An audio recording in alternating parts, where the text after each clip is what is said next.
انسان کی زندگی نفع بخش اس وقت ہوتی ہے جب وہ اللہ تعالیٰ کے احکامات پر عمل کرتا ہے۔ خوبصورت آدمی، پڑھا لکھا آدمی، سمجھدار آدمی، زمیندار آدمی، جائیداد والا، وہ کامیاب اس وقت ہوتا ہے جب وہ اللہ رسول کی بارگاہ میں مقبول ہوتا ہے جل شانہ وصلی اللہ تعالی علیہ وسلم۔ اپنا اپنا معیار ہر انسان نے بنایا ہوتا ہے کامیابی کا۔ کچھ لوگوں کا خیال یہ ہوتا ہے کہ بچے میرے پڑھ گئے، اپنی اپنی جگہ پہ سیٹ ہو گئے، میں اب بڑے سکون میں ہوں۔ کچھ کی رائے یہ ہوتی ہے کہ میں نے سب بچے بچیوں کا بیاہ کر دیا ہے، گھر میرا بن گیا ہے، اب میں بڑے آرام میں ہوں، قرار میں ہوں، سکون میں ہوں۔ تو اپنی اپنی رائے ہوتی ہے، لیکن حقیقت وہ ہے، اصل وہ ہے جسے اللہ کے قرآن نے بیان کیا۔ اللہ کریم نے فرمایا والعصر، اے محبوب علیہ السلام ہمیں آپ کے زمانہ مبارکہ کی قسم ہو، ان الانسان لفی خسر، فرمایا بے شک انسان خسارے میں، نقصان میں۔ وہ اپنے تئیں کوئی دعویٰ کر لیتا ہے، آپ دیکھتے ہیں کہ بہت سارے لوگوں کے دعوے اپنے اپنے ہوتے ہیں نا۔ کسی بھی طالب علم سے آپ پوچھیں پیپر دے کے آئے تو پیپر کیسا ہوا ہے تو کیا کہتا ہے؟ بولیے۔ جب کینڈیڈیٹ الیکشن لڑتے ہیں تو رات کو جب وہ سوتے ہیں تو سارے جیت کے ہی سوتے ہیں، ان کو سب یہی کہتے ہیں کہ لوگ سارے تیرے ساتھ ہی ہیں۔ حالات، یہ جتنے بادشاہ حکمران ہوتے ہیں ان کے بگڑنے کی بنیادی وجہ ہوتی ہے کہ یہ خوش فہمیوں میں مبتلا ہوتے ہیں۔ ہم میں سے بھی ڈھیر سارے لوگ ہیں جو خوش فہمیوں میں مبتلا ہیں۔ کچھ کہتے ہیں جناب ہماری نسبت بڑی تگڑی ہے۔ بھئی نسبت تو امام حسین سے تگڑی تو کسی کی نہیں نا، تو ساری رات نماز پڑھتے تھے، روزے رکھتے تھے، اللہ کو یاد کرتے تھے۔ آپ خالی نسبت پر بیٹھ کر عمل چھوڑ جائیں تو یہ کیسے ممکن ہے؟ تو اپنے اپنے تئیں لوگوں نے معیار کامیابی کے قائم کر لیے ہیں۔ اللہ فرماتا ہے کہ محبوب مجھے قسم ہو زمانے کی، انسان نقصان میں، یہ دن بدن جو وقت گزار رہا ہے تو اس کا نقصان، اس کا خسارہ، اس کا گھاٹا بڑھتا جا رہا ہے، روز نقصان میں۔ کتنا کتنا عمر کا حصہ لوگوں نے ضائع کر دیا، کتنے کتنے بہترین لوگ تھے لیکن روزی روٹی کے پیچھے وقت سارا برباد ہو گیا۔ یہ رزق حلال کے لیے دوڑ دھوپ ہو وہ تو بڑی بات ہے، لیکن تکبر کے لیے اور خواہشات، بیجا خواہشات کی تکمیل کے لیے، ایک دوسرے سے آگے بڑھنے کے لیے بڑا وقت ضائع کیا لوگوں نے۔ اچھا کوئی بھی نہیں جیتا، خاندانوں میں بھی کوئی نہیں جیتا، برادریوں میں بھی کوئی نہیں جیتا، پر لڑائی ساری زندگی کی ہے، میں نے آگے گزرنا، میں نے آگے، حالانکہ کوئی کسی کو جیتنے دیتا ہی نہیں۔ تو اپنے اپنے تئیں لوگوں نے معیار قائم کیے کامیابی کے۔ اللہ فرماتے ہیں بے شک انسان نقصان میں ہے، لیکن جس میں 4 خوبیاں پائی جائیں، ادھر دیکھو میری طرف، جس میں 4 خوبیاں پائی جائیں، اللہ کا قرآن کہتا ہے وہ بندہ کامیاب ہو جاتا ہے۔ 4 خوبیاں اس کے اندر ہو۔ کون کون سی؟ الا الذین آمنوا، سب نقصان میں نہیں سوائے ان لوگوں کے جو ایمان لائے۔ سب سے پہلے کیا کرے؟ ایمان ہو اس کے پاس، مضبوط ایمان، وعملوا الصالحات، اور ایمان بھی لائے اور نیک کام بھی کرے، اور صرف نیک کام نہ کرے، وَتَوَاصَوْا بِالْحَقِّ، لوگوں کو حق بات کی نصیحت بھی کرے۔ اور ظاہر ہے سچ بولے گا، حق بولے گا تو بڑے لوگوں کے مفادات کو ٹھیس پہنچے گی، کچھ لوگوں کو تکلیف بھی ہوگی، تو اب جب تکلیف ہوگی تو پھر مصیبت بھی آئے گی۔ تو اگر حق بات کہنی ہے تو پھر کیا کرے؟ وَتَوَاصَوْا بِالصَّبْرِ، پر ایک دوسرے کو صبر کی بھی وصیت کرے۔ 4 چیزیں پائی جائیں، ایمان، اعمال صالحہ، حق کی نصیحت، اس رستے میں آنے والی تکلیف پر صبر۔ اگر یہ 4 چیزیں میسر آتی ہیں تو اللہ کا قرآن کہتا ہے بندہ کامیاب ہے۔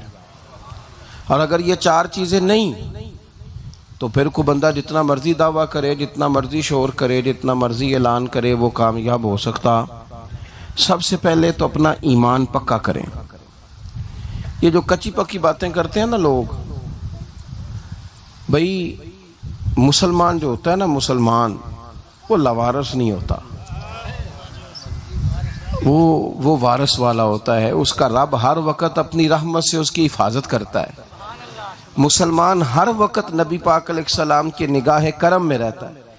اسے کمزور باتیں نہیں کرنی چاہیے کہ میرے کو پیچھے چڑھ گیا تو پتہ نہیں کیا ہو جائے گا، برادری مخالف ہو گئی تو پتہ نہیں کیا ہو جائے گا، سچ بول دوں گا تو لوگ پتہ نہیں مجھے مار دیں گے۔ ایسا ہو نہیں سکتا۔ چھری حضرت ابراہیم چلائیں بھی نا تو حضرت اسماعیل کے حلق پہ چلنا اس نے تب بھی ہے جب اللہ حکم کرے گا، تو اللہ کی حکمت ہوگی۔ حکمت الہی ہوتی ہے تو کوئی کام ہوتا ہے، ورنہ ہوتا تو اپنی طبیعت میں مضبوط ایمان، توکل، اللہ پہ بھروسہ، مضبوطی افکار کی، کچی باتیں نہیں۔ جو لوگ کمزور ذہن رکھتے ہیں ساری زندگی فیصلہ ہی نہیں ہوتا، کوئی ڈرتے رہتے ہیں، سہمے وقت گزارتے ہیں۔ اپنے آپ کو فکری، یہ جو ایمان ہوتا ہے یہ بندے کو طاقتور کرتا ہے، بندہ مضبوط ہو جاتا ہے۔ مجھے بتائیے نا، جب ایمان پکا ہو کہ روزی دینے والا اللہ ہے تو پھر بندہ کسی مالدار آدمی کے پیچھے کبھی بھاگتا ہے؟ کبھی کسی بڑے آدمی سے ڈرتا ہے؟ جب اسے پتا ہو کہ عزت اور ذلت اللہ کے دستے قدرت میں ہے، پھر وہ سیاستیں، سازشیں، یہ کام کرتا ہے۔ تو پہلے تو مضبوطی ایمان درکار ہے ہماری بچوں کے اندر، ہمارے مزاجوں کے اندر۔ جب تک وہ مضبوطی ایمان، حضرت مولا علی شیر خدا کرم اللہ تعالی وجہہ الکریم ایک دفعہ بڑے علیل ہو گئے، کمزوری آ جاتی ہے، بندہ بیمار ہو جاتا ہے۔ تو ہمارے ہاں بیمار لوگ بعض اوقات ایسا جملہ بولتے ہیں جو کفر کے زمرے میں چلا جاتا ہے۔ آپ پریشان ضرور ہیں، تکلیف میں ضرور ہیں، لیکن آپ بات وہی کریں گے جو شریعت اجازت دیتی ہے۔ حضرت علی شیر خدا شدید علیل تھے۔ ایک صحابی تیمارداری کرنے گئے تو حضرت مولا علی کا چہرہ دیکھ کے پریشان ہو گئے، کہنے لگے آپ تو بڑے سخت علیل ہیں، اللہ خیر کرے، اللہ تعالیٰ آپ کو صحت دے۔ تو حضرت علی کہنے لگے تو فکر نہ کر، مجھے اس بیماری سے کچھ بھی نہیں ہوگا۔ نے کہا کیوں؟ فرمانے لگے مجھے نبی پاک علیہ السلام نے فرمایا تھا علی اس وقت دنیا سے جاؤ گے جب داڑھی خون سے رنگین ہو جائے گی، تو اس کا مطلب ہے میں خنجر کے وار کے ساتھ شہید کیا جاؤں گا، میں بیماری سے دنیا میں نہیں جاؤں گا، میں یہ بیماری سے مجھے کچھ بھی نہیں ہوگا، اللہ مجھے شفا دے دے گا۔ چونکہ حضور نے فرمایا تے ساڑھے نبی دی زبان ساڑھے واسطے قرآن۔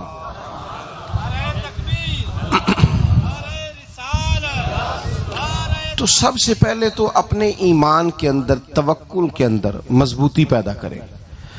مسلمان دیکھو نا،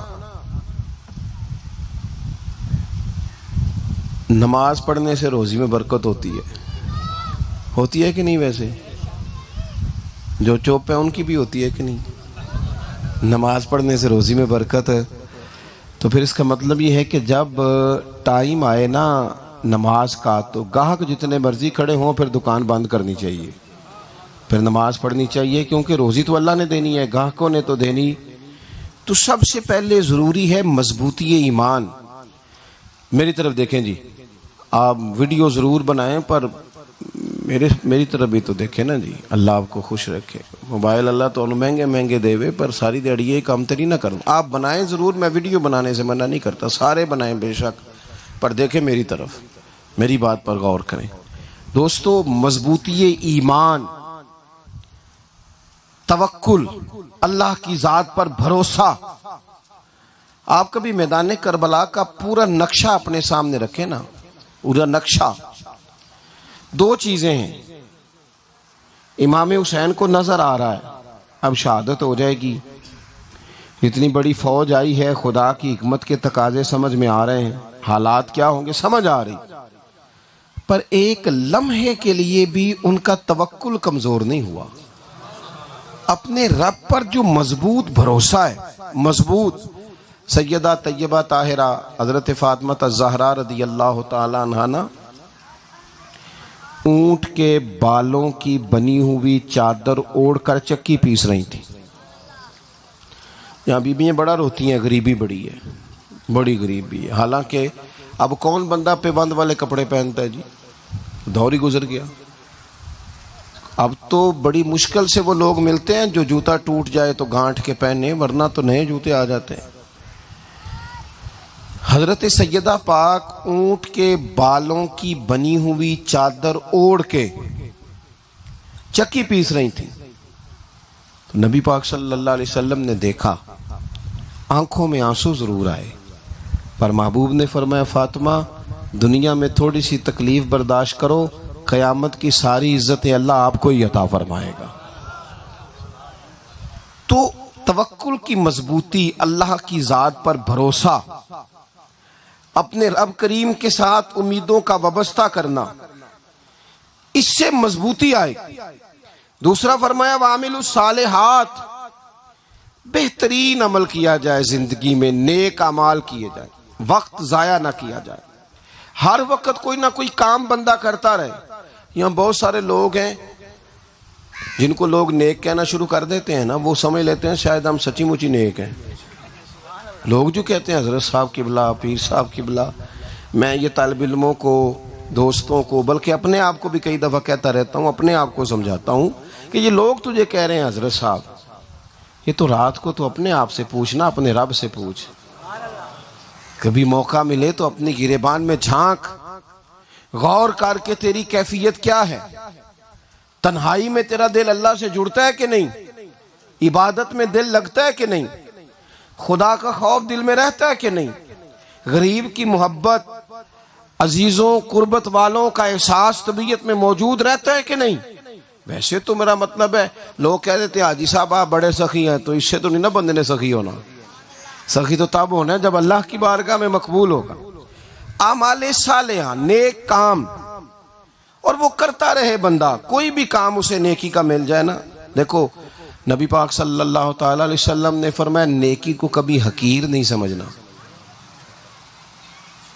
کبھی حقارت سے نہیں نیکی کرنی کہ یہ بڑی چھوٹی ہے تو میں اس کو کروں. اب فرمایا کبھی حقیر نہ سمجھنا، نیکی کا کام جو بھی ملے کر دینا. فرمایا اگر بھائی سے مسکرا کے ملو گے بھی نا تو اس پر بھی اللہ تمہیں صدقے کا ثواب عطا کرے گا. ہم تو اس دین سے کے ماننے والے ہیں جو کہتا ہے تو گلی سے روڑا اٹھا دے، کانٹا اٹھا دے، کسی کی تکلیف دور کر دے، کسی پر گنجائش کر دے، کسی کے لیے آسانی کر دے. جو بھی خیر کا کام میسر آئے پورے دن میں اسے چھوڑے نہیں. صبح گھر سے نکلیں، وہ ایک صحابی تھے، غالباً تابعی تھے، تو بازار جاتے اپنے غلام کے ساتھ تو سارا بازار گھوم کے واپس آ گئے. خادم نے کہا جناب کو نہ کوئی خریدا نہ کچھ بیچا. تو آپ سارا بازار گھوم کے آ گئے. فرمانے لگے تیرا کیا خیال ہے؟ میں نے کچھ بھی نہیں کیا. کہا جناب پھر کیا کیا ہے؟ فرمانے لگے تم نے دیکھا جو بندہ بھی گزرا ہے میں نے اس کو کہا السلام علیکم. تو کتنی کو نیکیاں میں جمع کر کے آ گیا ہوں. کوئی خیر جو میسر آئے. ہم سمجھتے ہیں کہ شاید کوئی کروڑ کو روپیہ ہوگا تو پوری مسجد بناؤں گا تو پھر میں نے نیکی کر دی ہے. شاید جناب میں، حالانکہ یہ چھوٹے چھوٹے کام ہیں نا، چھوٹے چھوٹے کام، ان سے تو ان کی تو زیادہ ضرورت ہوتی ہے، ان کی تو زیادہ حاجت ہوتی ہے. کوئی آپ رستے میں گزر رہے ہیں تو نیچے کوئی کھڈا بنا ہوا ہے تو اس پر ہم کیا کرتے ہیں؟ گاڑی میں بیٹھ کے تبصرہ کرتے ہیں اے روڈ کھورے کدوں بننا ہے. بھئی یہ کھڈا ہے نا تو آپ نیچے اترے نا تو آپ دھابڑا لیں نا، کئی پکڑے نا، یہ تو 5 منٹ کا کام ہے. یہاں آسانی کر دیں نا، آپ اس میں گنجائش کر دیں. حضور سید عالم علیہ السلام نے فرمایا، امام راضی نے حدیث لکھی ہے، قیامت کے دن ایک بندے کو اللہ معاف کرے گا تو مالک وہ بندہ عرض کرے گا یا اللہ میں تو بڑا گناہگار ہوں، کس وجہ سے معافی ہوئی؟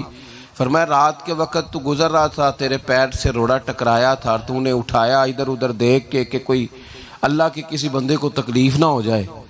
کہا مالک کو وہ تو میں نے زمانہ بیت گیا، کوئی اتنی بڑی بات بھی نہیں سمجھی. تو رب کریم نے فرمایا تو رات کے اندھیروں میں بھی میرے بندوں کا خیال رکھتا تھا تو میں تیرا خیال نہ کروں؟ کوئی عمل ہمارے ہاں لوگ کوئی کام نہیں کرتے، بالکل نہیں. کوئی کام نہیں، نہ بڑے نہ چھوٹے نہ سمجھدار نہ ان پڑھ، کچھ بھی نہیں. نشستن گفتن برخاستن، بیٹھو راج کے گپے مارو، تبصرے کرو فلانا کچھ نہیں کر رہا، فلانا کچھ نہیں کر رہا، اس کے بعد اٹھ کے چلے جاؤ. کچھ کریں. وعملوا الصالحات، نیکیاں جمع کریں زندگی میں، خزانہ بنائیں، خزانہ.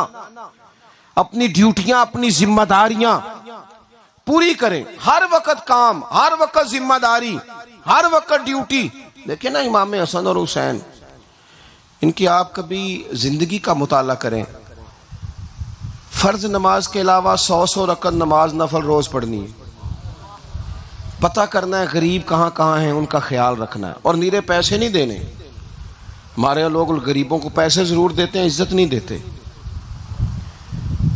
ان کو 4 پیسے کی مدد ضرور کر دیتے ہیں، پر عزت نفس کا خیال نہیں رکھتے.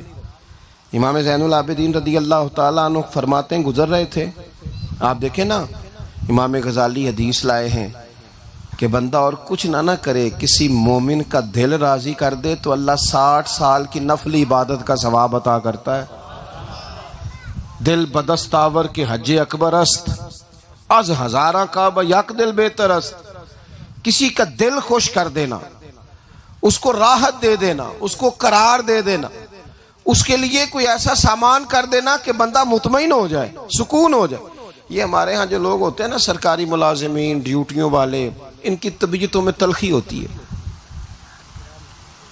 یہ اگر صرف پیار کرنے لگ جائے نا، سے وابستہ لوگ میرے احباب میں سے ہیں، تو میں ان سے کہتا ہوں کہ شفا تو اللہ نے دینی ہے، چلو تم دعائی تو آج کے دیا کرو نا، تم آنے والے کی بات تو توجہ سے سنو. وہ بیچارہ اپنی بات، ہمارے ایک بزرگ تھے تو تعویذ لکھا کرتے تھے، بڑے عالم تھے. مجھے کچھ تھوڑی سی نا میرے دل میں ان کے بارے میں خفگی رہتی تھی کہ آپ اتنے بڑے عالم ہیں، آپ کتاب لکھیں، آپ تعویذ لکھ رہے ہیں، اور پھر لوگوں نے کمائی کرنی ہوتی ہے، آپ تو مفت دیتے ہیں سارا کچھ. اتنی لمبی ڈیوٹی، سارا دن بیٹھے رہتے ہیں آپ اور لکھتے تعویذ ہیں، پڑھائیں آپ. میں نے ایک دن ان سے گزارش کی، میں نے کہا شیخ آپ بڑے آدمی ہیں، جن لوگوں کو اللہ نے رسوخ فی العلم عطا فرمایا ہوتا ہے ان میں سے آپ ہیں. اللہ نے آپ کو پختگی دی ہے، علم میں شعوری عالم میں، آپ سارا دن تعویذ. فرمانے لگے یار میں تعویذ نہیں لکھتا، اصل مسئلہ یہ ہے کہ جو تعویذ لینے آتا ہے وہ اپنا سارا دکھ سناتا ہے. تو میں تعویذ نہیں لکھتا، میں نا بس لوگوں کے کلیجے ٹھنڈے کرتا ہوں. میں کسی کا، اب تو بچوں کے پاس ٹائم ہی نہیں، وہ تو ابا کا دکھ نہیں سنتے، بالکل نہیں. وہ تو ڈھونڈتے ہیں کوئی کونا ملے تو جا کے موبائل دیکھیں، وہ تو بیٹھتے ہی نہیں. اماں کہہ رہی ہوتی ہے کہ پتر کو 10 منٹ میرے پاس بھی بیٹھا کر، لیکن پتر مصروف بڑا ہے، ویڈیو چڑھانی ہے اس نے، ٹک ٹاک بنانا ہے اس نے نئی تصویر چڑھانی ہے. ہم الجھ گئے. یہ چیزیں انسان کو نفسیاتی طور پر کمزور کر دیتی ہیں. جو لوگ زیادہ یہ کام کرتے ہیں ان کے حافظے کمزور ہو جاتے ہیں، وہ الجھ جاتے ہیں، انہیں پتہ نہیں ہوتا رات میں نے کیا کہا تھا، صبح میں کیا کہہ رہا ہوں. ہر وقت نہیں، ضرورت کے وقت، ہر ٹائم نہیں، مخصوص اوقات میں. حضرت امام زین العابدین رضی اللہ تعالیٰ عنہ فرمانے لگے، ہم گزر رہے تھے، امام حسین ساتھ تھے، تو رستے میں نا کچھ غربا، غریب لوگ بیٹھ کے کھانا کھا رہے تھے. کہتے ہماری ان پر نظر پڑی تو انہوں نے حضرت امام حسین رضی اللہ تعالیٰ عنہ سے کہا حضور آئیے، تشریف لائیے، کھانا کھائیے. وہ ضروری نہیں ہوتا آپ کو سب کا کھانا پسند ہی آئے، ٹیسٹ اپنے اپنے ہوتے ہیں، یہ ضروری تو نہیں. کھانا پسند نہ بھی آئے تو دل تو پھر بھی راضی رکھنا چاہیے نا. قربان جائیں، نبی پاک نے کس طرح ہماری تربیت کی. حضرت عائشہ صدیقہ رضی اللہ تعالیٰ عنہ فرماتی ہیں کریم محبوب کا میں نے یہ طریقہ دیکھا کہ اگر کھانا ناپسند ہوتا تو چھوڑ دیتے، پر کبھی اس میں سے نقص نہ نکالتے، عیب جو ہی نہ کرتے. گرمی کے موسم میں کھڑی ہے بیچاری خاتون، اور کتنی مشقت سے اس نے کھانا بنایا، اور کتنی گرمی سہی ہے چولہے کے سامنے، لیکن صاحب وہ کھانا رکھا ہے تو وہ کہتے ہیں یہ تو کی پکایا ہے، وہ کھانے والی چیز ہے بھئی، اس طرح کرنا، اب جو اگلی ہنڈی ہے وہ تو پکا، نہ تو کھڑا ہو. یہ پتہ چلے یہ کام کتنی مشقت کا ہے.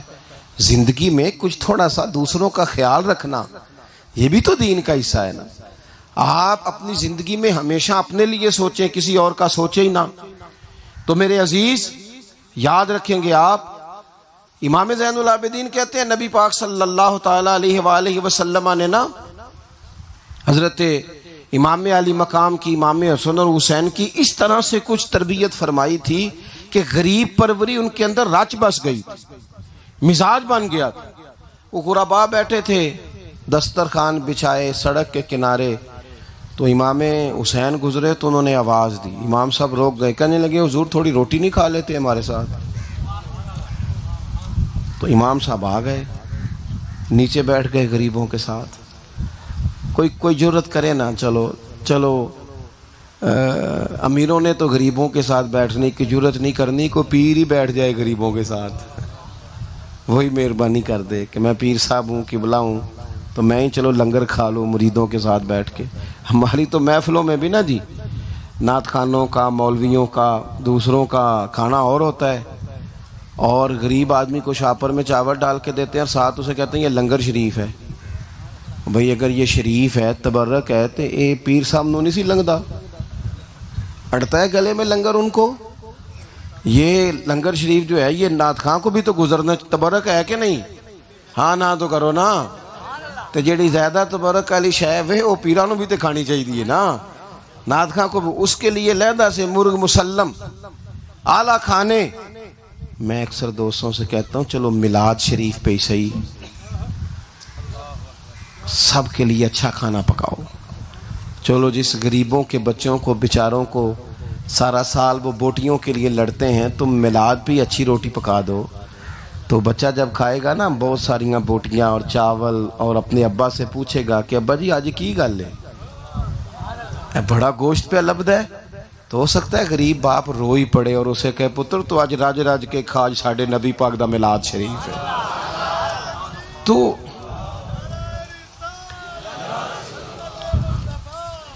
امام حسین رضی اللہ تعالیٰ عنہ نا آ کے غریبوں کے بیچ بیٹھ گئے زمین پہ، انہوں نے کہا کھائیے، تو وہ جس طرح وہ کھا رہے تھے نا سادے برتنوں میں سادے، امام حسین کھانا کھانے لگ گئے۔ میں نے کہا خیر کا کام کوئی بھی ملے اسے ضائع، چلو اور کچھ نہیں کر سکتے تھے، کسی کو سڑک ہی پار کرا دے نابینا کو، چلو اور کچھ نہیں کر سکتے، تو آپ کو پتہ ہے کہ سامنے والا بوجھ لے کے گزر رہا ہے، آپ تھوڑا سا ہٹ جائیں روڈ سے، اسے گزر لینے دیں، کوئی تو کام زندگی میں کوئی ارادہ تو خیر کا بندہ کرے۔ امام حسین بیٹھ گئے، ان کے ساتھ روٹی کھائی، تھوڑی دیر کے بعد اجازت لی، فرمایا جاؤں؟ کہنے لگے حضور اور کھائیے، فرمانے لگے میں تو ابھی روٹی کھا کے آیا تھا اور آج تک ایسا نہیں ہوا کہ دوبارہ کھانا کھاؤں، ایک لقمے کی بھوک نہیں تھی، جتنا بھی کھایا ہے نا یہ تمہارا دل خوش کرنے کے لیے کھایا ہے۔ غربا مساکین کی وعامل الصالحات، ایماندار بندہ ایمانداروں جیسے کام کرتا ہی اچھا لگتا ہے۔ 25 حج کیا امام حسن اور حسین نے مدینے سے مکے پیدل جا کے، کتنے بولیے؟ میں کہتا ہوں چلو ہم باجماعت نماز ہی پڑھ لیا کریں، چلیں حضور صلی اللہ علیہ وسلم نے فرمایا فجر کی نماز پڑھ کے بیٹھ جاؤ، اشراق چاش تک اللہ کا ذکر کرو، 2 نفل اشراق کے 2 چاشت کے پڑھ لو، اللہ 2 حج اور 2 عمرے کا ثواب عطا کر دے گا۔ مشکل کام تو نہیں ہے، مشکل تو ہاں ہی نہیں کیتی تھے، یہ مشکل ہے۔ ویسے یہ کہ آنکھ کھل جائے تو 25-30 منٹ 40 منٹ موبائل پہ گزر جائے وہ تو سوکھا ہے، یہ مشکل ہے۔ دوستو نیک اعمال ان پر کوشش، اہل بیت نے ہمیں سبق یہ پڑھایا ہے، حضور کے اصحاب نے ہمیں سبق یہ پڑھایا۔ تیسری بات فرمایا وَتَوَاصَوْا بِالْحَقِّ، صرف یہ نہیں کہ تم نماز پڑھ کے تو بیٹھ جاؤ، تم نے نا بے نمازی کو نماز کی دعوت بھی دینی ہے۔ مظلوم پر ظلم ہوتا رہے اور کونے میں چپ کر کے بیٹھے نہیں رہنا، بلکہ اگر ہاتھ پکڑا جا سکتا ہے تو ظالم کا ہاتھ پکڑنا ہے۔ نبی پاک علیہ الصلوۃ والسلام نے فرمایا اپنے بھائی کی مدد کرو چاہے وہ ظالم ہو یا مظلوم ہو، بھائی کی مدد کرو چاہے ظالم ہو یا مظلوم ہو۔ تو صحابہ نے عرض کی یا رسول اللہ صلی اللہ تعالی علیہ وسلم یہ مظلوم کی مدد تو سمجھ میں آتی ہے، یہ ظالم کی مدد کیسے کریں؟ نہیں سمجھ آ رہی ہے آپ کو بات کی؟ یا رسول اللہ صلی اللہ تعالی علیہ وسلم مظلوم کے ساتھ کھڑا ہونا تو ہماری عقل میں آ گیا، تو ظالم کی مدد کیسے کرنی ہے؟ تو نبی پاک صلی اللہ تعالی علیہ وسلم نے فرمایا ظالم کو ظلم کرنے سے روک دو، تم نے اس کی مدد کر دی، اسے باز کرو۔ لیکن ہم تو اتنی جرت ہی نہیں رکھتے بدی کو بدی کہنے کی، اتنی طاقت ہی نہیں ہوتی، جھوٹ کو جھوٹ کہنے کی ہمت۔ ہمارے گھر میں سارا کچھ ہو رہا ہوتا ہے، ہمیں پتہ ہوتا ہے کہ فلاں جگہ پہ ہمارا قبیلہ ہماری برادری غلط ہے، پر اتنی جرت کرتے ہم سچ بولتے ضرور ہیں پر دوسروں کے بارے میں، اپنے بارے میں سچ بولنے کو تیار نہیں ہوتے۔ جرت کا مظاہرہ کریں، زندگی میں حق کو حق کہنا سیکھیں، غلط کو غلط کہنا سیکھیں، جھوٹ کو جھوٹ کہیں، بدی کو بدی کہیں، سچائی کا ساتھ دیں ہمیشہ۔ ہم نے جب تک دیکھو نا ظلم ہوتا رہے، زیادتی ہوتی رہے، اپنا دروازہ اندر سے بند کر لو، پتر باہر نہ جانا، کیوں جی باہر اس پہ ظلم ہو رہا ہے، ان کے گھر آگ لگی ہے، کوئی ہمارے گھر تو نہیں نہ لگی۔ یاد رکھنا پڑوسیوں کی آگ نہ بجھاؤ گے تو اپنے گھر بھی آ جائے گی۔ اگر مظلوم کا ہاتھ نہیں پکڑو گے تو ظالم دلیر ہو جائے گا۔ اور ہمارے جتنے بھی بزرگ گزرے انہوں نے ظالموں کو ظالم کہا۔ امام احمد بن حنبل نے جیل کاٹی، امام اعظم ابو حنیفہ نے جیل کاٹی۔ آج کل لوگ کہتے ہیں مولانا صاحب آپ نے نا جناب غلط کو غلط نہیں کہنا، سیاست کی بات نہیں کرنی۔ کیوں جی؟ کس لیے نہیں کرنی؟ سیاست تو تدبیر کا نام ہے۔ بنو اسرائیل میں جتنی بھی تدبیر ہوتی تھی وہ سارے انبیاء کیا کرتے تھے، کیوں نہ بات کریں؟ یہ جن کرسیوں پہ آج تم نے ظالموں جابروں کو بٹھایا، یہ کرسی تو حضرت ابوبکر صدیق جیسے لوگوں کی ہے، یہ تو حضرت عمر جیسے لوگوں کی سیٹ ہے، حضرت عثمان غنی جیسے لوگوں کا کام ہے، مولا علی جیسے لوگوں کا کام ہے۔ غلط جگہوں پہ غلط لوگ بٹھا دی اور پھر جھوٹے کو جھوٹا بھی نہ کہیں، ظالم کو ظالم بھی نہ کہیں۔ ہم سے نہ رقم ہوں گے قصید یزید کے، کیونکہ ہم لوگ تو حسین کے سیرت نگار ہیں۔ یہ کیا بات ہوئی؟ آپ سچی بات ہی نہ کریں، کلمہ حق کہیں، ہمیشہ کھری بات کہیں، سچی، گرچہ اپنا نقصان ہو، حق کے ساتھ کھڑے ہونا سیکھیں۔ وتواصوا بالحق، ساری آسانی تھی، امام حسین کو کوئی مسئلہ نہیں تھا، آرام سے بیٹھے تھے۔ آج کتنے موجوں میں بیٹھے ہیں، پیر صاحبان، مولوی صاحبان، خطیب صاحبان، سیاستدان، وڈیرے، موج لگی ہوئی ہے، کسی کو کچھ نہیں کہنا، کچھ کہیں گے تو پھر بندے مخالفت کریں گے۔ تو امام حسین مسجد نبی میں جمعہ پڑھاتے تھے، چپ کر کے بیٹھے رہتے، حضور سید عالم علیہ السلام کے مزار انور کے پاس بیٹھے تھے، بیٹھے رہتے۔ لیکن امام حسین نے فرمایا ظالم حکمران بنے تو وہ قوموں کو تکلیف دیتے ہیں، وہ ملی نقصان کرتے ہیں، وہ امت کا چہرہ مہرہ بگاڑ کے رکھ دیتے ہیں، لہذا کھڑے ہونا پڑتا ہے، کلمہ حق کہنا پڑتا ہے، الہے کلمت الحق کے لیے نکلنا پڑتا ہے۔ آپ اپنی زندگی کے اندر سچی بات کرنا سیکھیں۔ الیکشن کے دن آ گئے، میرے ایک بڑے محبت والے ساتھی تھے، وہ آ گئے ووٹ کے لیے۔ ویسے بھی یہ جو بیماری ہمارے ملک میں نا جی، ہمارے ہاں حکمران بعض اوقات کہتے ہیں اوے ہو جی جمہوریت بڑی ضروری ہے۔ وہ بھی کس مصیبت کا نام ہے جمہوریت؟ اقبال تو کہتے ہیں کہ یہ وہ چیز ہے کہ جس میں پتہ ہی کوئی نہیں ہوتا، پڑھے لکھے ان پڑھ کا، چھوٹے اور بڑے کا، سیانے اور بیوقوف کا۔ جمہوریت وہ طرز حکومت ہے کہ جس میں بندوں کو گنا کرتے ہیں، تولا نہیں کرتے رہتے ہو ہر وقت۔ قوم کو اس کا حق ملنا چاہیے، غریب کی مدد ہونی چاہیے، انصاف ملنا چاہیے۔ باقی یہ تمہاری کہانیاں ہیں ڈکٹیٹرشپ اور جمہوریت، اور ہمیں تمہاری سمجھ بھی نہیں آتی۔ ہر ڈکٹیٹر کے ساتھ ہوتے ہو، باتیں جمہوریت کی کرتے ہو، جہاں تمہارا دل کرتا کھڑے رہتے ہو۔ ہمیں تو کوئی اس سے غرض نہیں، کام ہونا چاہیے۔ بلکہ جو لوگ قوت نافذہ رکھتے ہیں انہیں سمجھنا چاہیے کہ ملک کی بھاگ دوڑ ہمیشہ مضبوط ہاتھوں میں رہے، اور وہ اس طرح کا نظام وضع کریں، مل بیٹھیں سارے ادارے کہ غریب کی سنی جائے۔ وہ مجھے بڑی اچھی طرح یاد ہے جب وہ ایک حکومت ختم ہوئی اور جو ایک فوجی رہ کے گئے تھے 11 سال، ان کی حکومت آئی تو میں باہر نکلا تو ایک بزرگ تھے، وہ صبح صبح ناشتہ بیچا کرتے تھے ہمارے علاقے میں، چاول اور چنے ونے۔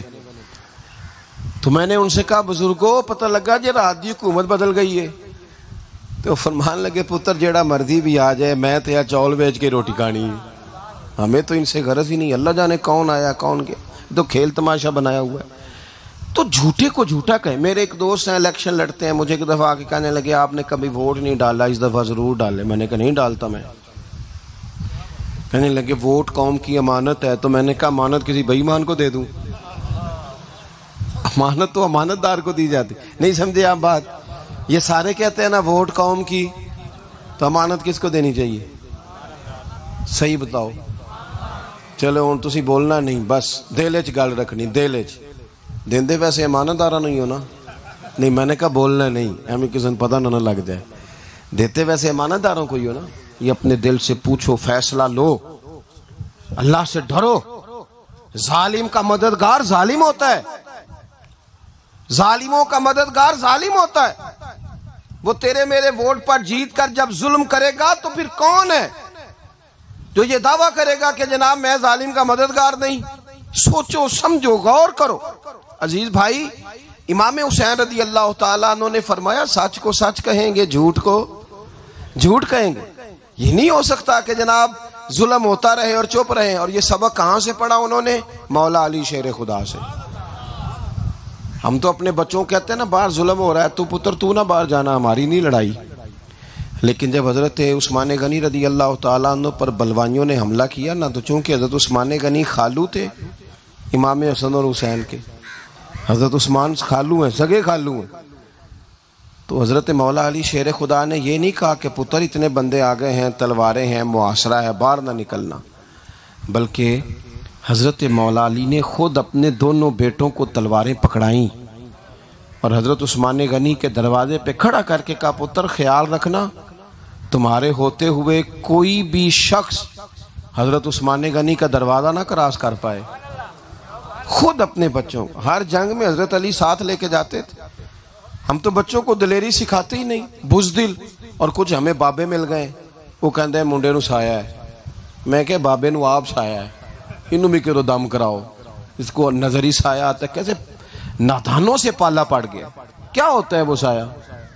اچھے بھلے سیانے نوجوان بتی بند کر کے اندر لیٹا ہوا بچہ ہے, بابا کہہ گیا انہوں سایہ. بابا کہڑا کہہ گیا جڑا باہر روٹی لین آیا سی, بھی ایڈی پہنچی سرکار ہوندی تے ٹکر ہی گھر کھا لیندی. لوگوں کے قسمت کا حال بتاتا ہے, اپنی اتنی خراب ہے کہ مانگتا پھرتا ہے. کیا مذاق بنایا ہم نے اپنے ساتھ. تھوڑے سمجھدار ہو جائیں, ہر بندے کی بات کا اثر قبول نہ کیا کریں. مومن کے پاس طاقتیں ہوتی ہیں, جو جدھر لگاتا ہے چپ کر کے لگ جاتے ہو. ان الذین قالوا ربنا اللہ ثم استقاموا تتنزل علیہم الملائکہ. اللہ کہتا ہے تو ڈٹنا سیکھ, رب کا نام لے کے ڈٹ جا, رب تیری مدد کے لیے فرشتے بھی نازل کر دے گا. کھڑے ہونا سیکھیں, جس کا جو ماننا آتا ہے وہ تباہی کر کے گزر جاتا ہے, بالکل قطعاً نہیں. تو امام حسین نے صحیح کو صحیح کہا, غلط کو غلط کہا, اور ڈٹ کے کہا, اور پورے وثوق سے کہا, اور پوری وہ حضرت امام ابو مالک کھڑے تھے نا, تو یہ بادشاہ بڑی بڑی غلط باتیں بھی کرتے ہیں. اچھا چلے صحیح بتائیں آپ, میں آپ کو اپنی بات بتاتا ہوں. کئی دفعہ ایسے ہوتا ہے, کئی دفعہ کہ بات کوئی ہو جاتی ہے, کر لیتے ہیں, تو کوئی ساتھی توجہ دلاتا ہے کہ آپ تو بولتے بولتے یہ کہہ گئے, تو احساس ہوتا ہے ہو یار غلطی ہو گئی, ہو جاتا ہے. بڑے بڑے جو محدثین تھے, بڑے بڑے لوگ, انہوں نے کہا یار ہماری یہ رائے تھی, پھر اس کے بعد ہمیں یہ پتہ چل گیا اب ہماری رائے بدل گئی ہے. اس کو رجوع کرنا کہتے ہیں. بڑے بڑے لوگوں نے کر لیا. لیکن ہماری سیاسی جماعتوں کا حال یہ ہے کہ ان کے کسی کارکن سے پوچھے نا تمہارے لیڈر نے کبھی غلطی کی ہے, کیوں کیا نے, کیوں معاذ اللہ یہ فرشتے کیا ہیں, یہ غلطی نہیں کر سکتے. اگر بڑے بڑے لوگ کہتے ہیں یار یہاں ہم بھول گئے تھے, حتیٰ کہ صحابہ کرام علیہم رضوان اپنی رائے سے رجوع کرتے, یہاں کیا حال ہو گیا, کس چکر میں ہم پڑ گئے. جماعتوں کو بت نہ بناؤ, وہ جماعتیں رہنے دو, اگرچہ بت ہیں جماعت کی آستینوں میں, پر مجھے حکم اذاں لا الہ الا اللہ. تو سچ کو سچ, جھوٹ کو جھوٹ. حضرت امام ابو مالک کھڑے تھے تو ہارون رشید بادشاہ تھا, کچھ بڑے خوش آمدی لوگ ہوتے ہیں, نہیں جی نہیں سرکار آپ کی تو کیا بات ہے, کیوں جی اتنی تعریفیں کیوں کر رہے ہو, کہتے ہیں اس نے خرچہ کیا مسجد بنوا کے دی ہے. یہ جناب چندے دیتا ہے۔ او خدا کے بندو، چندہ دینے کا مطلب یہ جو مرضی کہا جائے۔ حضرت امام مالک ہارون رشید کے بڑے بادشاہ کے دربار میں کھڑے تھے، کسی بڑے کے، ہارون رشید تھا یا کوئی اور تھا، تو وہ نا مکھی بار بار بادشاہ کو تنگ کرتی۔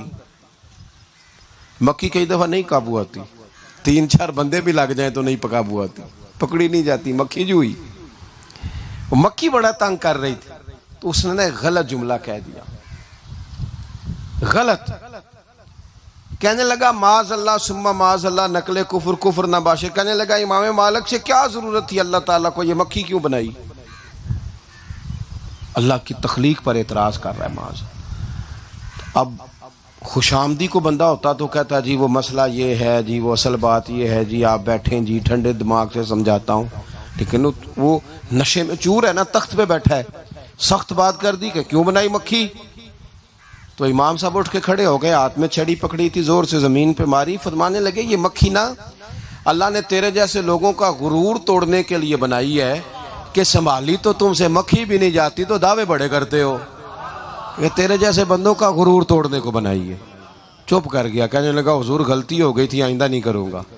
تو آپ جب جھوٹ کو جھوٹ کہتے ہیں اور سچ کو سچ کہتے ہیں، حق کی تعریف کرتے ہیں، باطل کو بیان کرتے ہیں، پھر لوگ مخالفت کرتے ہیں۔ اب جب لوگ مخالفت کریں گے پھر تکلیف آئے گی، اور تکلیفیں بڑی سونی ہوتی ہیں۔ جب تکلیف آئے تو رب کہتا ہے وَتَوَاصَوْا بِالصَّبْرِ، اب ایک دوسرے کو صبر کی نصیحت کرو۔ یہ جب دکھ آتے ہیں نا، دکھ بندے کو نرم کر دیتے ہیں، بیماری نفسانی خواہشات کو ختم کر دیتی ہے۔ بیمار بندہ، اس کا کسی غلطی کی طرف دھیان ہی نہیں جاتا، وہ پورا جڑ جاتا ہے اپنے رب سے، اس کے اندر سے نفسانی خواہشات ختم ہو جاتی ہیں۔ جب آپ دکھی ہوتے ہیں نا، پھر کوئی سجدے کا مزہ آتا ہے، پھر کوئی دعا میں لطف آتا ہے، پھر کوئی رب سے دل لگانے میں مزہ آتا ہے، پھر دل کرتا ہے کہ کوئی بندہ موجود نہ ہو، میں اکیلا ہوں مسجد میں، رج کے یاد کروں اپنے مالک کو۔ جب آپ صبر کرتے ہیں، قرآن پاک میں نا کم و بیش کوئی 99 کے قریب 90 سے زیادہ مرتبہ صبر کا ذکر ہے، اور محدثین نے تصریح کی ہے کہ کوئی 500 کے لگ بھگ حدیث پاک میں صبر کا ذکر ہے، حوصلے سے، صبر سے۔ وَتَوَاصَوْا بِالصَّبْرِ، صبر بندہ کر کے دکھائے، اس کے اندر حوصلہ ہو، دلیری ہو۔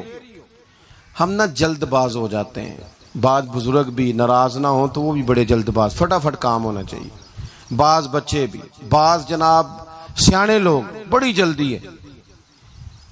بندے نے روزہ رکھا ہوا نا گرمیوں کا، تو عصر کے وقت اگر وہ بڑا سوڑا پڑ جائے نا تو روزہ پھر کھل جاتا ہے۔ بولیے بڑی جلدی ہے جی، بڑی ٹینشن ہے جی، بڑا لگ رہا ہے، تو کھل جائے گا یہ کہنے سے؟ اس نے کب کھلنا ہے؟ بولیے آپ کو تکلیف ہو گئی، آپ کو خدا نہ خواستہ ڈاکٹر نے کہا چھوٹا سا آپریٹ کرنا ہے آپ کا، شام کو ٹھیک ہو جائیں گے جی؟ تو جلدی بڑی، درد بڑی ہو رہی، جلدی کریں ڈاکٹر صاحب۔ تو ڈاکٹر کہتا ہے پہلے خون ٹیسٹ کرا، پھر بلڈ پریشر اپنا چیک کرا، پھر شوگر چیک کرا، پرسوں رپورٹ آئے گی، پھر شام کو لے کے آنا، پھر ٹائم دوں گا، پھر ٹائم دے گا، پھر آپریٹ کرے گا، پھر دوائیاں لکھے گا، پھر آپ کو آرام کا مشورہ دے گا، پھر 2-3 ماہ لگیں گے، پھر طبیعت پوری طرح۔ تو کرنا کیا پڑے گا؟ صبر۔ کیا کرنا پڑے گا؟ صبر۔ صبر زندگی میں ضروری ہے۔ اگر صبر نہیں تو پھر کوئی کام بھی، اپنے مزاج میں حوصلہ لائیں، حلم ہو، بردباری ہو، صبر ہو، تحمل ہو۔ امام علی مقام رضی اللہ تعالیٰ عنہ کو آپ دیکھ لیں، میدان کربلا پورا پڑھ لیں، آپ پوری تاریخ روایات کھنگال کے دیکھ لیں، سامنے تلواریں تھیں یزید کے لشکر کے پاس، امام کے پاس حوصلہ تھا۔ وہاں ظلم و جبر ہو رہا تھا، یہاں حوصلہ، حلم، بردباری، اعلیٰ ظرفی، کرم۔ دوستو جب صبر اور تلواریں آپس میں ٹکرائی نا، صبر اور تلواریں، تو تلواریں ہار گئیں، صبر جیت گیا۔ صبر ہمیشہ جیت جایا کرتا ہے۔ بعض اوقات تھوڑا ٹائم لگ جاتا ہے، تھوڑا سا وقت کچھ چیزوں کی لوگوں کو فوراً سمجھ نہیں آتی، ٹائم گزرنے کے وہ کافی دیر کے بعد احساس ہوتا اوہو وہ تو ٹھیک تھا احساس. لیکن آپ زندگی میں تھوڑا تحمل، تھوڑی بردباری. آپ یقین کریں ہم جب لڑائیاں کرتے ہیں نا، کسی سے بحث کرتے ہیں، کچھ ایسی باتیں کر جاتے ہیں کہ بعد میں ہمیں احساس ہوتا ہے یار زیادہ سخت بات ہو گئی. مانتے نہیں لیکن بعضوں کا خیال ہوتا ہے یار اوہو یہ نہیں کہنا چاہیے تھا. لیکن وہ بات غصے میں نکل جاتی ہے، صبر ہوتا نہیں، پھر وہ خرابی ہوتی ہے. اپنی زندگی میں صبر. یہ تھوڑی بہت جو تکلیفیں آتی ہیں نا، میں گیا ہوا تھا سندھ کے سفر پر، تو موٹر وے سے، سکھر سے موٹر وے لاہور آتا ہے. اب سفر آسان ہو گیا. تو میں نے اپنے ڈرائیور سے کہا لو میاں اب سہولت ہو گئی تمہیں، اب تو سارا موٹر وے لاہور تک آسان ہو گیا. تو مجھے کہنے لگا نہیں حضرت صاحب یہ مشکل ہے. میں نے کہا جی کیوں؟ کہنے لگے نیند آنے لگ جاتی ہے. بالکل سیدھی سڑک ہے نا، اگر کوئی سپیڈ بریکر ہو، کوئی رکشے والا بھی آئے، کوئی ریڑھی والا چاچا ناراض بھی ہو کہ ویک کے نہیں چلائی جاندی، تو بندہ تھوڑا جاگتا رہتا ہے تھوڑا نا. وہ تو زندگی میں جو رکاوٹیں آتی ہیں نا، یہ تو بندے کو جگانے کے لیے آتی. ان مع العسر یسرا ان مع العسر یسرا. ایک دفعہ اگر مشکل آئے تو اللہ دو آسانیاں دیتا ہے. ہم نہ گھبرا جاتے ہیں.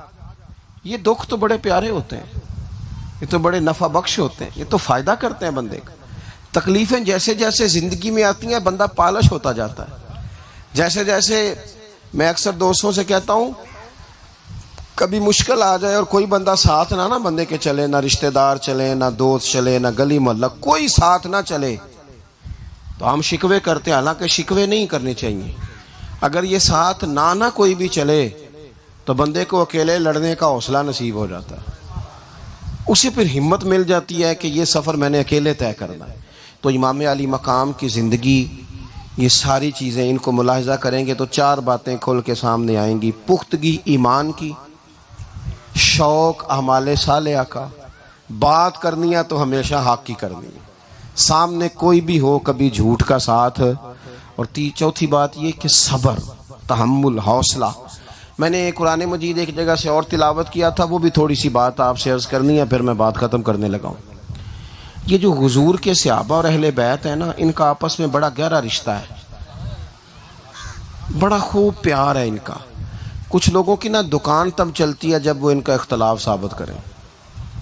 دکانیں تب چلتی ہیں چونکہ نبی پاک صلی اللہ علیہ وسلم نے فرمایا شیطان مایوس ہو گیا ہے، اب وہ لوگوں سے بت پرستی نہیں کرا سکے گا لیکن تمہیں لڑائے گا. ظالم ہے کہ صحابہ اور اہل بیت کو لڑا دیتے. خدا کے بندو تمہیں پتہ ہی نہیں تم کن کی بات کر رہے ہو. پہلے اپنی حیثیت دیکھو، یہ لوگ کتنی شانوں والے ہیں، تم کن کا تذکرہ کر رہے ہو. ان کے تو نام لیتے وقت کئی دفعہ ڈر آتا ہے کہ زبانیں بھی اس قابل ہیں کہ نہیں. قرآن مجید نے کہا محمد الرسول اللہ، محمد صلی اللہ علیہ وسلم اللہ کے رسول ہیں، والذین معہ، اور جو ان کے ساتھ ہیں. یہ قرآن پاک کے دو جملے ہمیشہ یاد رکھیں. تاریخ رکھیں سوال کے لوگ اپنے پاس.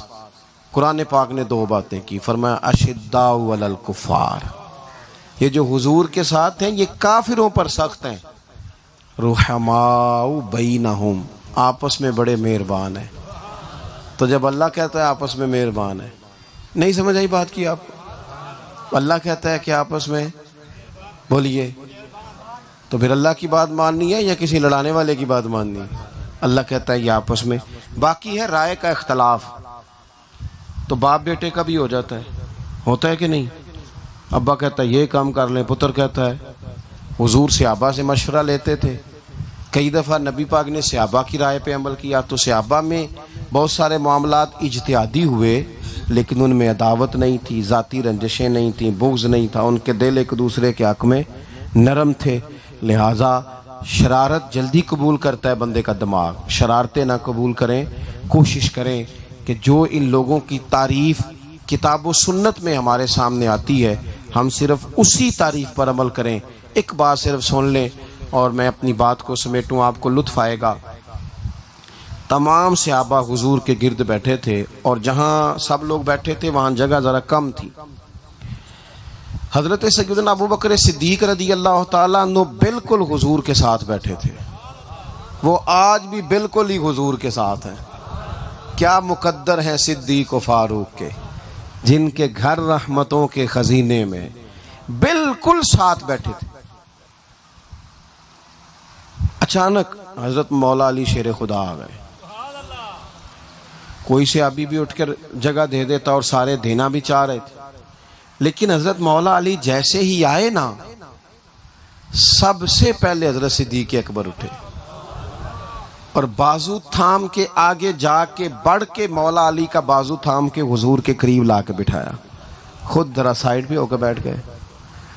اب یہ حضور کے سامنے سارا کچھ ہو رہا ہے تو بولنا کس نے تھا؟ کسی کو ضرورت ہی نہیں ہوتی تھی محبوب کے سامنے کوئی تبصرہ کرے، کوئی کر ہی نہیں سکتا تھا، کسی کو ضرورت ہی نہیں تھی، کوئی نہ بولا، خود رسول کریم بولے اور حضور فرمانے لگ گیا، دیکھا تم نے میرے ابو بکر نے کیا کیا ہے؟ اور پھر حضور نے جو جملے کہے وہ یاد رکھنے والے ہیں، شیخ اسماعیل حقی نے اس کو لکھا ہے، نبی کریم فرمانے لگے، عزت والا ہی کسی کو عزت دیا کرتا ہے، فضل والے لوگ ہی دوسرے کا فضل سمجھا کرتے ہیں۔ تو یہ تو صاحب عزت لوگ تھے، یہ تو ایک دوسرے کو عزتیں دیتے تھے۔ تم کون ہو جو عزتیں اتار رہے ہو؟ تم کون ہو جو اس طرح کا لہجہ اختیار کیے ہوئے ہو؟ تو ان لوگوں کا آپس میں گہرا تعلق، رب، پیار، محبتیں، خلوص، وارفتگیاں۔ تو کبھی بھی کسی ایسے شخص کے چکر میں نہ آئیں جو ہمیں ان لوگوں سے لڑانے کی صحیح کرے۔ اللہ تعالیٰ کی بارگاہ میں دعا کرتا ہوں جو میں نے کہا ہے اللہ اسے قبول فرمائے، جہاں بھول گئے ہیں اللہ درگزر کرے۔